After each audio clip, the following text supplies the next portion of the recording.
Мінеки, 10 қазақ болып атқа мініп, Тоғызбұлақ ауылындағы шет меркіден өтіп, орта меркіні басып өтіп, ары қарай жайлауға шығып кетпекшіміз. Артында Ербол. Иә. Қалай жалпы? Қазір деген қанды көлік жолдасым ғой мен. Сен қалай? Түргеніне дейін бірге бар. Анкарада.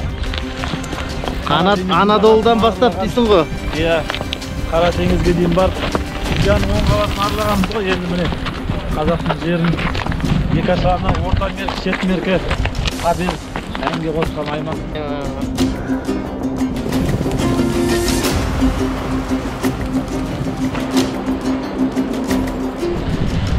Әсте, әр қазақтың өмірінде аттың рөлі өте үлкен. Себебі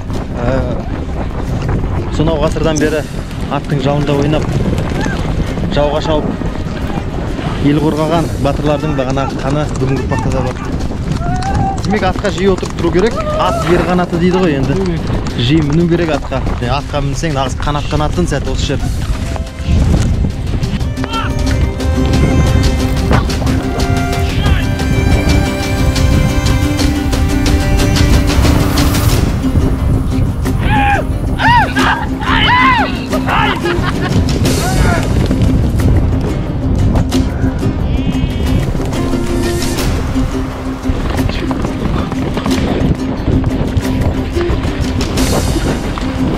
Bərəkəldi.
Шет меркіден өтіп, орта меркіге де келіп қалдық.